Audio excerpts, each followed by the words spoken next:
Le ver fil de fer cause des problèmes chaque printemps. Je vous explique dans cette vidéo les facteurs qui favorisent sa présence et comment le dépister tôt en saison.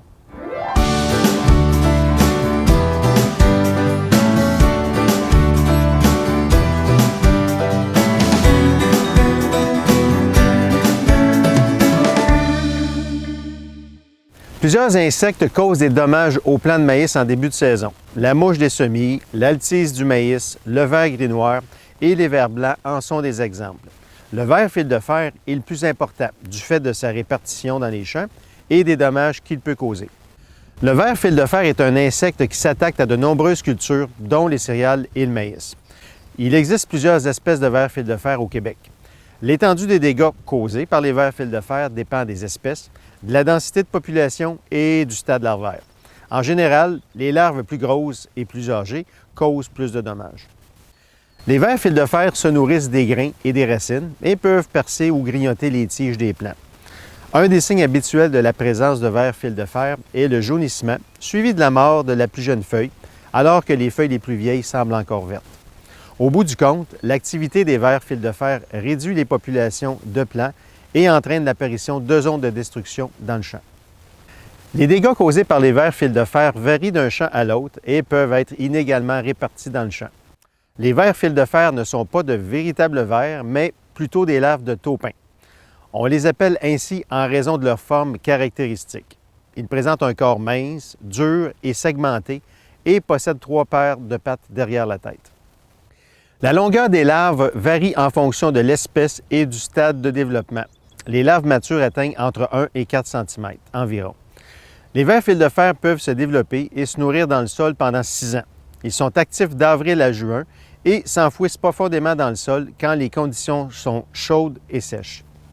Quand les sols sont frais et humides au printemps, les vers fil de fer vont souvent demeurer plus en surface du sol sur une plus longue période et peuvent éventuellement causer des dommages plus importants.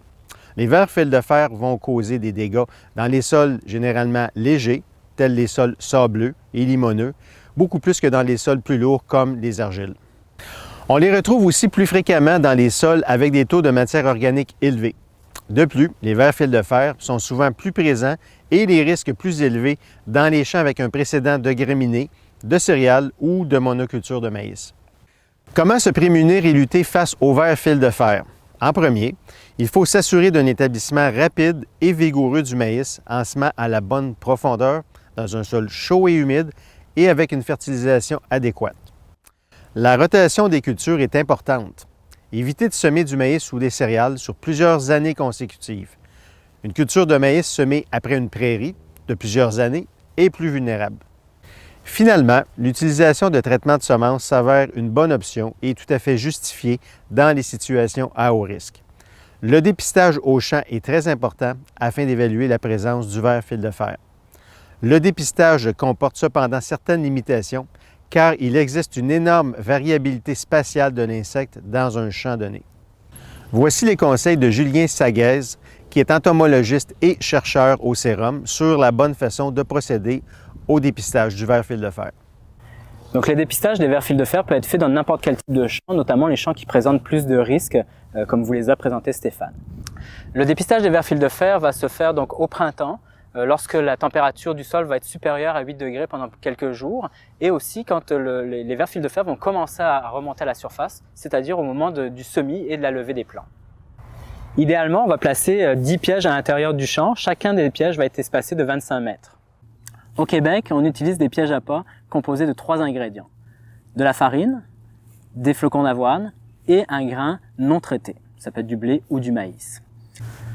Donc on creuse un trou de 10 à 15 cm de profondeur dans lequel on va insérer une tasse du mélange qu'on vient de préparer.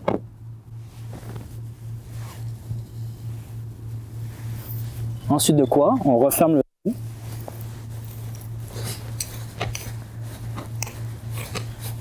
Et le piège est prêt.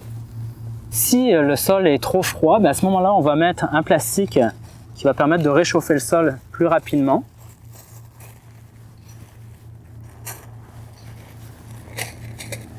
Et qui va permettre de faire germer l'appât.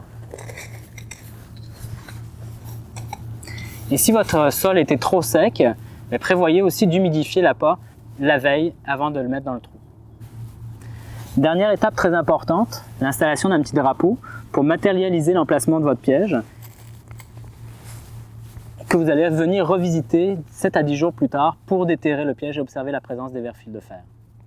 En résumé, il est important de bien connaître les facteurs de risque pour le ver fil de fer, de procéder à un dépistage et de discuter avec son agronome des meilleures stratégies pour limiter les pertes de rendement. Visez plus haut!